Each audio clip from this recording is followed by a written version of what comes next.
Hey, best friends.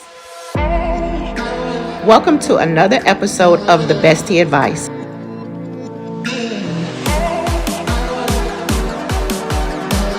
where we discuss all things relationships.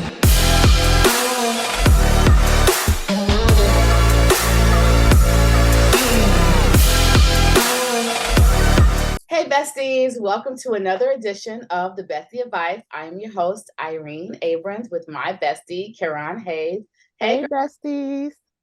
We are so excited to have a new podcast out this week with two of our favorite married couples. They are amazing people. Deacon Roy Mainor Jr. and his wife, beautiful Jennifer Mainor. Hey, you guys. Hey. How you doing? And when we say this podcast is going to be nothing short but of amazing, yes, these two people embody marriage vows. They embody the covenant of marriage. yes. The pastor says, will you take this man and this woman through sickness and in health? Mm-hmm. And we stand at the altar and we say yes at the time, but will you really do it? Yes, yes, yes. They have done it. And they're going to talk to us all about this amazing journey through thick and thin, through sickness, health, and how they was able to overcome a life-changing situation. And they got through the other side. And I don't know if you guys can tell if you're watching this on YouTube, they look amazing. Yes, they do. Yes, they do. Thank you. Thank you. All about this journey. And I'm excited because y'all, Jennifer is now my soror. I knew she was going to throw that in there. Hey, me too. You belong to the #1 sorority. You have to shout out. You have to shout it out, right? I'm so excited to talk to these two people of God about their journey, about their marriage, and about what God is doing in their lives next. So, Karan, I'm excited to talk to Deacon Roy and his wife. I'm going to toss it to you for the first question. Yes. So, hey, again, besties. Hey, y'all. Hey, y'all. Hey, y'all. Hey. Jennifer and Roy. I just want to just open up first with asking you all to just kind of share with us a little bit about you all, how you all met. I don't even know if I even know that story, but how you all met, how long you all have been married, and what it's like to be married to Deacon Roy and to Jennifer. So we'll try to give you the quickest version of the how we met. As you all know, I'm a barber, so I actually met Jennifer while in barber college still. Wow. Our oldest son, Jalen, was coming in to get his haircut for maybe a few months or so. And that's kind of how we met. I was cutting his hair, and then she started, coming to the chair to get her eyebrows done, which allowed me to be a little bit closer to her. And then we just kind of met. And then she'll tell you the other part of the story. Oh, what? I kept it real general. So when he was about to leave, he nicked me one day. The last day, he nicked my brow. And so I was like, well, so what are you supposed to do about this? And then he just gave me his card and he was like, well, and how was Jalen gonna get his haircut, going forward? So he was like, oh, well, I'll do house calls or whatever. So that was kind of all she wrote. And 2023 is like the 20th year since we met. We met May 2003. So, wow. We've known each other for 20 years this year. So so that was really all she wrote. After that, it was, I called and here we are, fast forward. Now, how long have you all been married? 17 years. 17 years. 17 years. That is a blessing. That is a blessing. And do you all have children?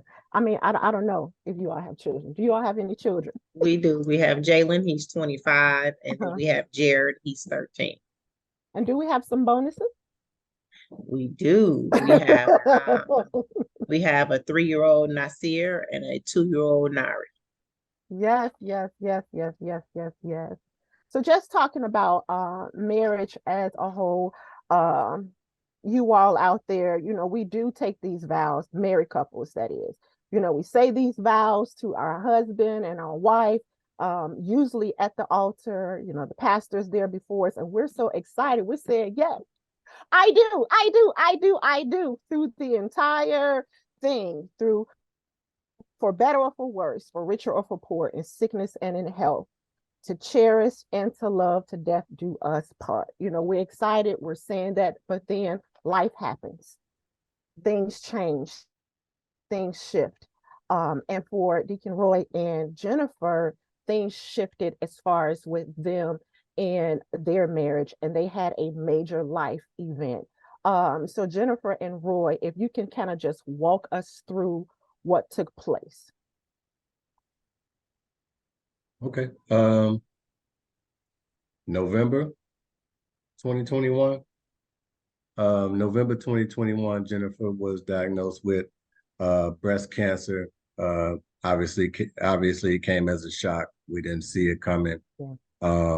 But God was all over that thing even before we knew she was diagnosed. Early detection, she'll tell you, is a great thing, and doing your breast exams is a Yeah. great thing because she actually found it on her own. Okay. So that was November. Starting in January 2022, we did the chemotherapy. We've been through radiation. We've been through surgery.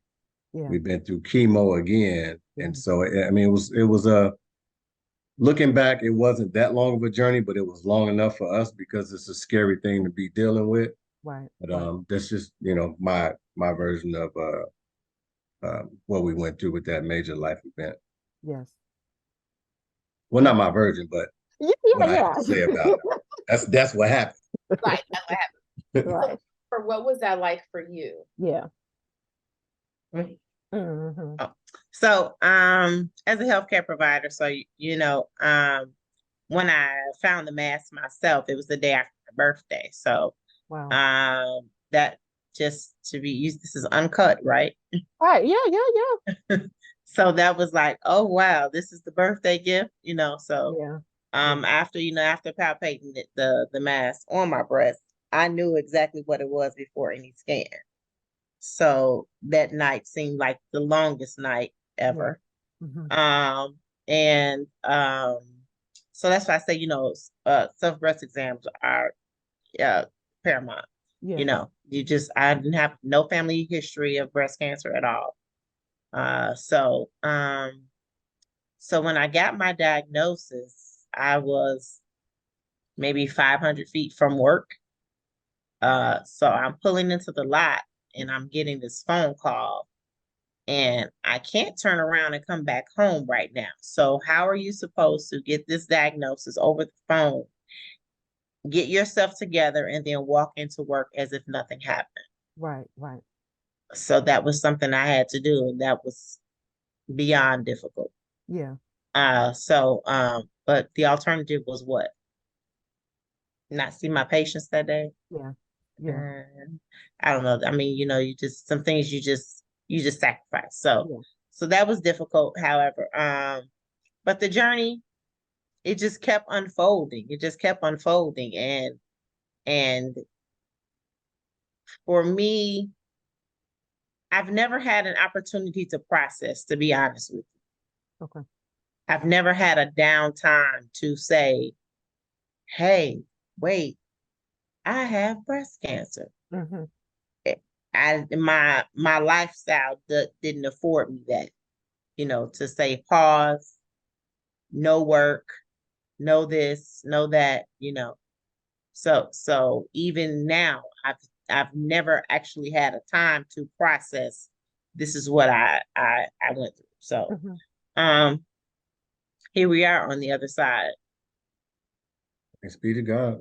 Amen. Yeah. I was gonna say, do you think it was? I mean, we know, but Yeah. looking back, do you think it was just the Holy Spirit, like just God, just carrying you through that? Because Yeah. I think if you would have sat in it, you might have, your spirit, your emotions might have fell into maybe depression or pity or whatever. I definitely know that he was using me. I definitely know that for sure.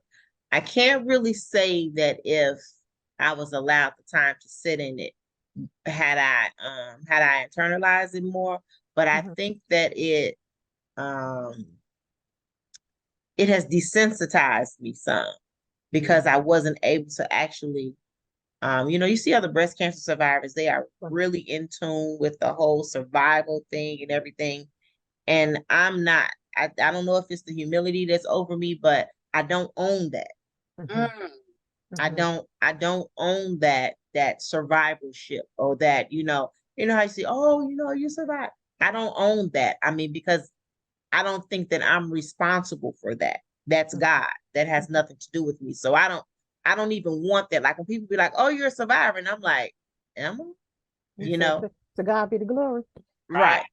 So so so Mhm. so I think that as far as um desensitizing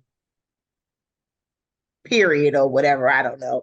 Mhm. That's just how I feel about that. Yeah. So but definitely knowing that, that I was supposed to do all of that at that time and I was supposed to do it.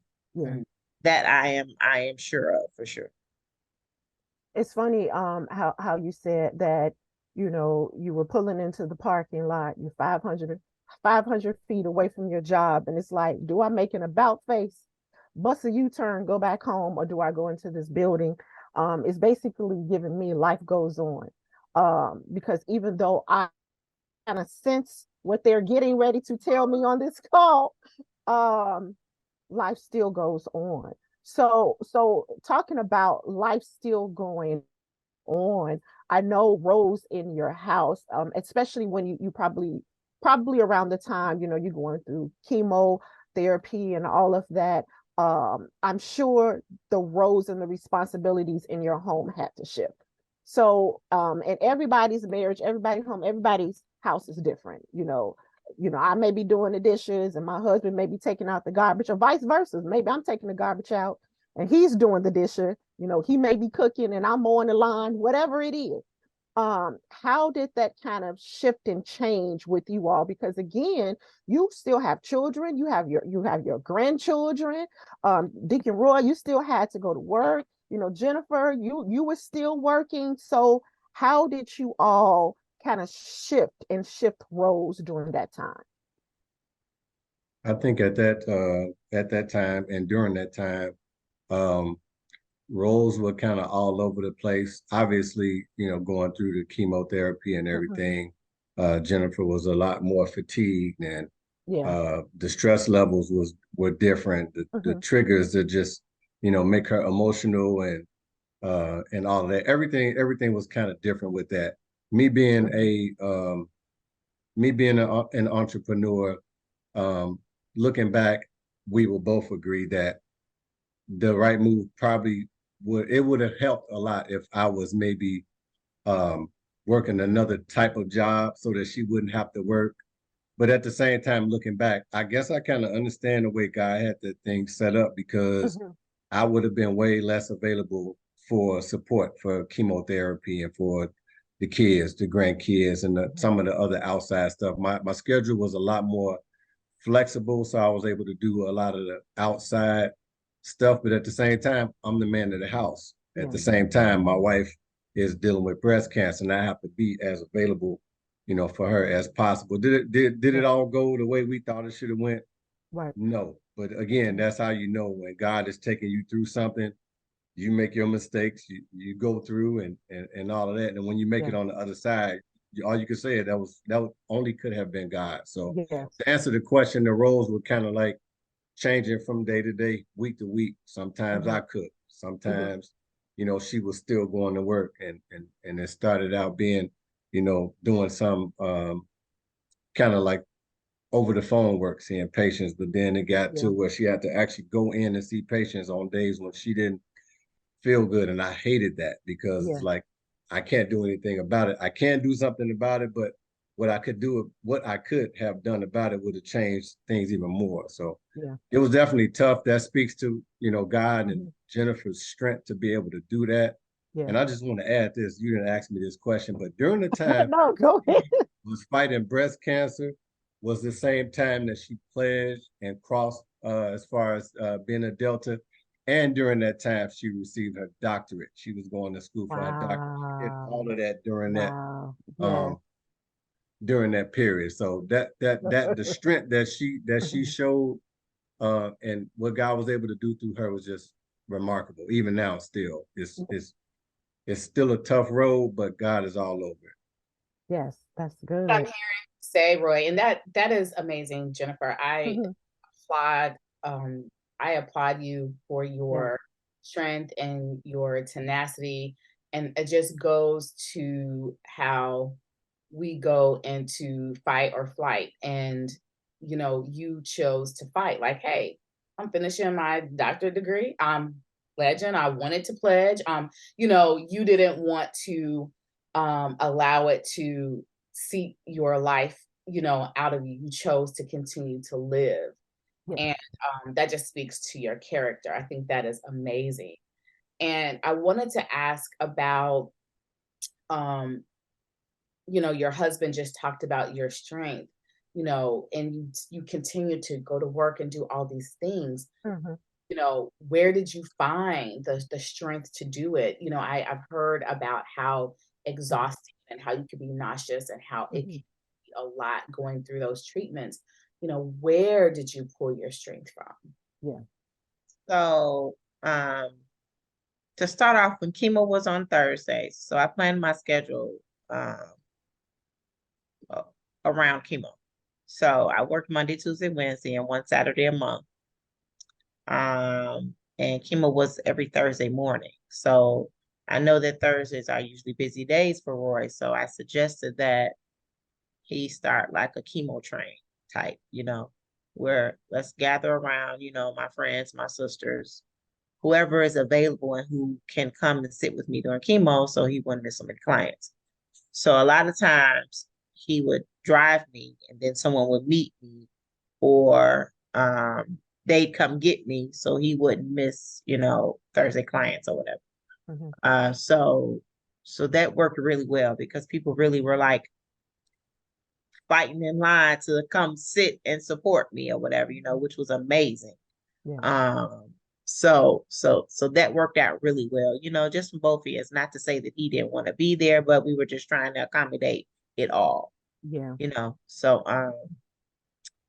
uh so for me still thinking of his business during this time uh was to make sure that our household stayed ours, you Oh, know. yeah. Um I mean, there was no alternative for me not to work because I'm the insurance carrier. So I Mhm. have to go to work. I have to go to work so I Yeah. can get treatment. Right. So so that already was no alternative. Mhm. I still washed the clothes almost weekly. The chemo day was exhausting, but the next day Yeah. I was pretty okay. Yeah. I still cooked. Yeah. I still did 80% of the things I do on a normal basis. Yeah. Um, so I still took my mother-in-law to the store on Fridays when she wanted to go. So, it just was what was the alternative?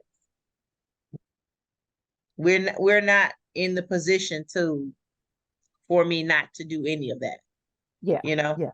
just to be real frank. We're not, Mhm. So yeah, what was the alternative? I really knows like the love that you guys Yes. respect Yes. that you Yes. have Yes. for each other, Mhm. because he was concerned, you was concerned, but you both wanted to do what was best for the household and Yes. each other. So Mhm. to me, it just speaks to the amount of love and respect that you have for each other, because you could have been like, I'm sick, you deal with it, Mhm. you Mhm. know, but Mhm. instead you was like, hey, shout out to Mama Mainor, hey,